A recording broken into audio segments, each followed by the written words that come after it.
I'm not fighting that. See him side lane.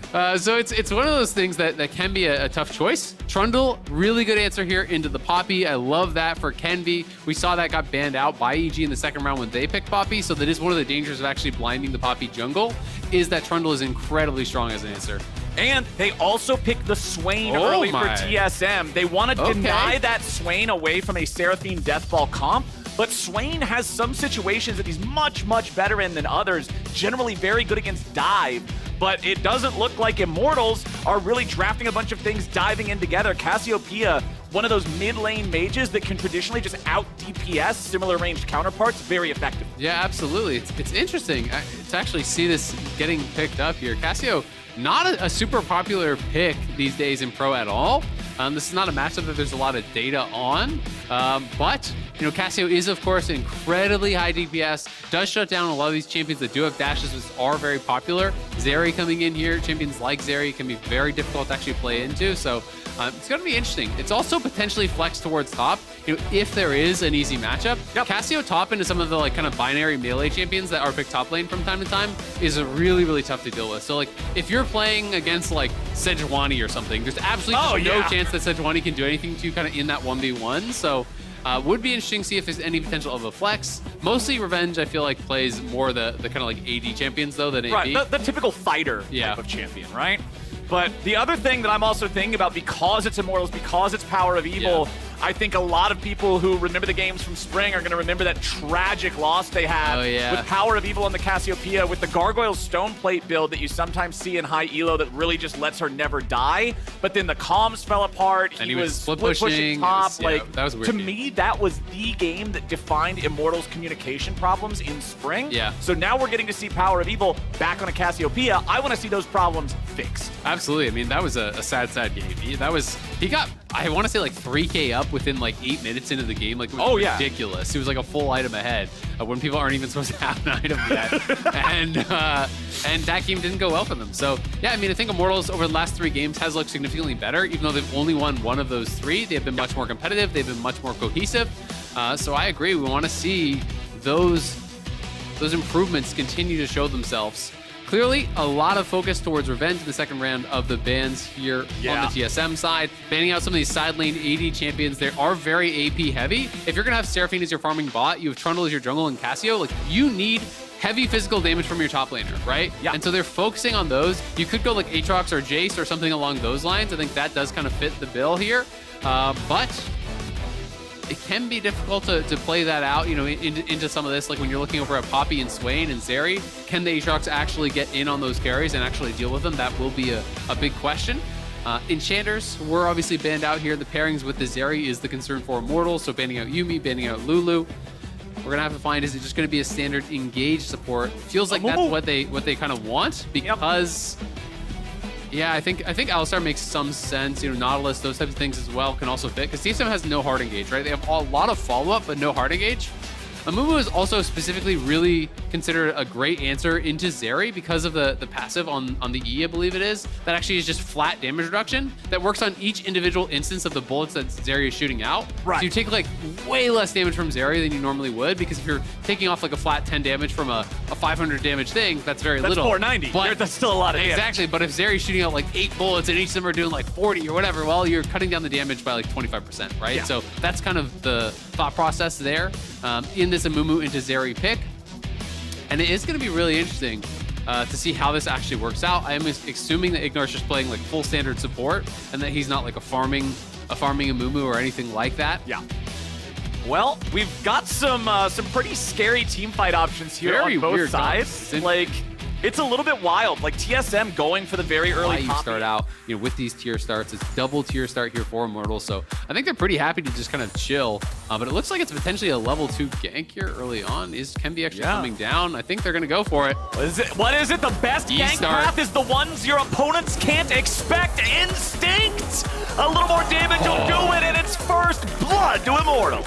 I love it, man. You know, Santorin gave that interview that I think is just resonates so much with me. It's talking about efficiency, and people have gotten so much into this kind of school of thought of maximize efficiency at all times. Kill your camps as fast as you possibly can. You're going to have to see Revenge TP back to actually fix the wave. So Revenge should have to TP, but he actually killed all the range, the melee minions. So now it's just going to be a slow push. Ooh, Ignar, that's not where you want to be, buddy. That's not where you want to be at all. Spica picking up a kill there, tying up the game, 1-1. Good job by Spica. 2 trips down towards that bot side, able to actually take down the Amumu support there. Got the flash the first time around. Repeat gank down towards bot. They get the kill. Gonna be pretty happy about that. Lost off to a good start though. Has the Lost Chapter, has the tier, so all his mana problems, thing of the past pretty much. Once you get to that point, you are chilling. Lost Chapter is just that item that if you're a mana champion, you are now no longer a mana champion once it is purchased. It just takes care of so much of it for you. As Soul about to transform into the Narvin, does not want to chase after Revenge further. It's always a little bit scary because it's like you want to punish the Q cooldowns, you know, for Revenge. When Revenge uses his chain, when he uses the Qs, you want it. That's your window to kind of have some fun. And that's going back to the Poppy skin. There's a nice little close angle there. Okay, maybe something is going to happen. Maybe we can't just watch Poppy. Maybe Kenby is going to grab the kill on Soul that Revenge set up. Immortals now 2-1 on the scoreboard. They've got Kenby up here with the Herald in his hands. Let's see if they want to spend it, going after some of these plates. Spica doing what he can to try to defend here. There comes your Swain W just to scare Sock and boppers? No, the things at the fair. Weasel Wallen. Not bad. That's where you hit the weasel. Okay, never mind. We got Power of Evil down here in the top side. TSM has a weasel wall up there. It's not going to feel as good as just the raw ball of stats because damage and health. Yep, absolutely. Looking for a little bit of pick there over the wall. Gonna have to back it up. Oh, here goes Ignar. Okay, Ignar dropping the ulti, but flashes right back out. TSM brought more people to the party, and that means Immortals needs to back away. Lost is not part of this fight yet, but he should be able to move up through the river and join the team. Chime with no ulti and 1/4 HP means this Alistar, if he participates in a fight, he's going in and immediately dying. Smite up. It's too low for eye. Yeah, it's too low for an eyeball proc, so the smite is important. TSM moving up. TSM stealing the objective. TSM finding the DPS Trundle, but they cannot complete the kill. Chime's trying to get away. The Subjugate still draining him out now as Revenge is stuck in the middle of everybody. The that's CC! He survives with a Gore Drinker. He's still fighting! Revenge! Just Q3 TSM right back home! Holy moly, they bit off way more than they can chew. And Immortals behind Revenge's sword get 3. Oh my god, that was like flashbacks to the Shy Aatrox going in against G2. All the G2 fans in the chat just immediately had to close the stream. Close the stream, look away. Oh my god, man, I called it out before the fight. If you don't have healing reduction for the Aatrox, and they spent the Ignite to try to kill the Trundle. When this guy has Gore Drinker early and he has rank 2 of the ultimate, the healing amp is so insane. Revenge says, you caught me, I caught you. You're stacking up, goes right back in. He had to heal for a couple thousand in that fight. Just obliterated TSM, and just like that, Immortals up 4K. Let's watch it again.